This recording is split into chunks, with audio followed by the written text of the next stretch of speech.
সবাইকে স্বাগত জানাচ্ছি। আজ আমরা এমন একটি বিষয় নিয়ে কথা বলবো যেটি আমাদের প্রত্যেকের জীবনকে প্রভাবিত করে। সেই বিষয়টা হলো সংস্কৃতি।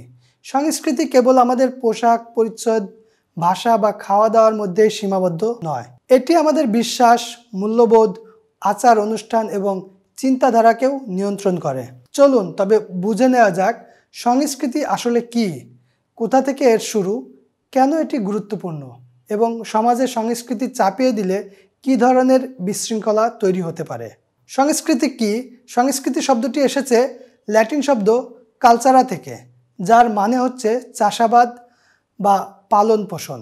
এই ধারণা থেকে বোঝা যায় সংস্কৃতি মানে কেবল প্রকৃতিকে নিয়ন্ত্রণ নয়, মানুষের চিন্তা চেতনাকেও গড়ে তোলা।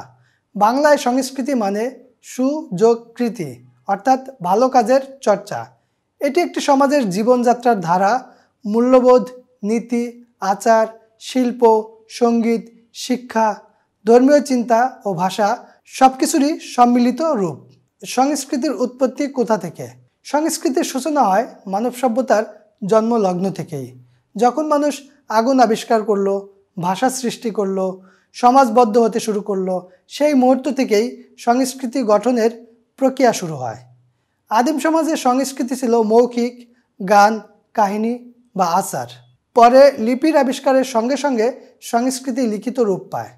কৃষিভিত্তিক সমাজ, ধর্মীয় অনুষ্ঠান, শিল্প ও নৃত্য সবই সেই প্রাচীন সংস্কৃতির অংশ।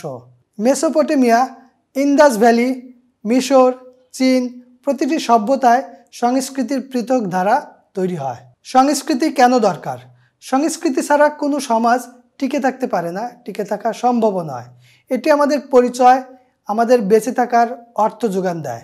সংস্কৃতি আমাদের শেখায় কিভাবে একে অপরের সঙ্গে আচরণ করতে হয়, কিভাবে সমাজ গঠন করতে হয় এবং কিভাবে আমরা প্রজন্ম থেকে প্রজন্মে জ্ঞান ও মূল্যবোধ স্থানান্তর করব। সংস্কৃতি মানুষের মানসিক স্বাস্থ্যেও প্রভাব ফেলে। একটি সুষম সংস্কৃতি মানুষকে আত্মমর্যাদা, আত্মপরিচয় ও আত্মবিশ্বাস প্রদান করে। বিশ্ব সংস্কৃতির বিভিন্ন ধারা। পশ্চিমা সংস্কৃতি ইউরোপ ও আমেরিকা ভিত্তিক, ব্যক্তি স্বাধীনতা, মুক্ত চিন্তা, গণতন্ত্র ও বিজ্ঞান নির্ভর চিন্তাকে প্রাধান্য দেয়। পোশাক, সঙ্গীত, চলচ্চিত্র, প্রযুক্তি ও শিক্ষায় বৈশ্বিক প্রভাব ফেলছে। প্রাচ্য সংস্কৃত চীন, জাপান, কোরিয়া ও ভারতীয় উপমহাদেশের সংস্কৃতি। এখানে পারিবারিক মূল্যবোধ, সম্মান, ধর্ম ও চিরাচরিত আচার অনুষ্ঠান প্রাধান্য পায়। ইসলামী সংস্কৃতি কোরআন, হাদিস ও ইসলামী ঐতিহ্য ভিত্তিক। পোশাক, খাবার, সমাজ গঠন, আইন, শিক্ষা ও জীবনধারায় ধর্ম নির্ভরতা লক্ষণীয়।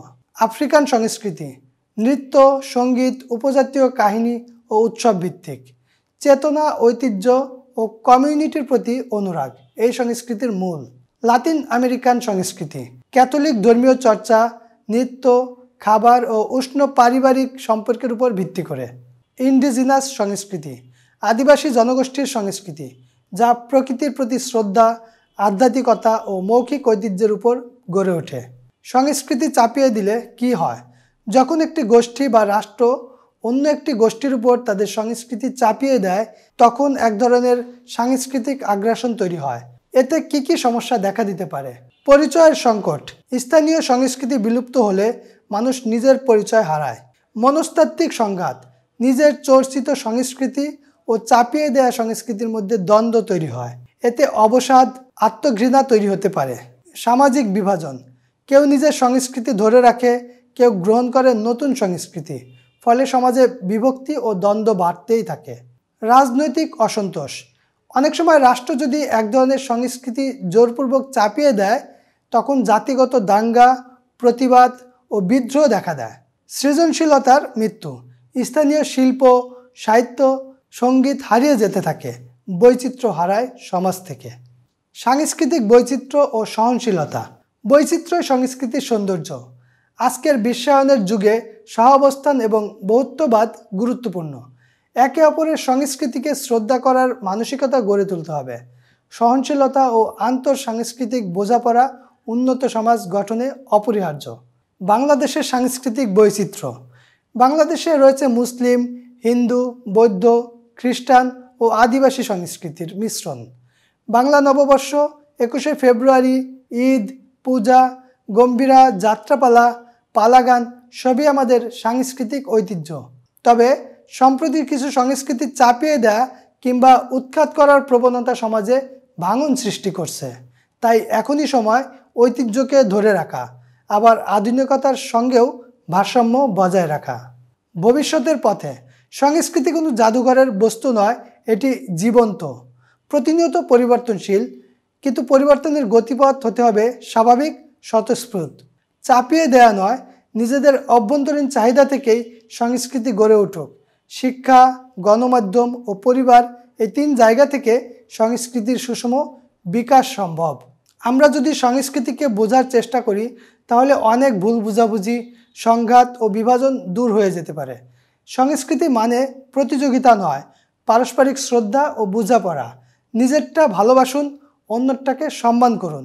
ভিডিওটি ভালো লাগলে লাইক দিন, শেয়ার করুন এবং চ্যানেলটি সাবস্ক্রাইব করতে ভুলবেন না। ধন্যবাদ।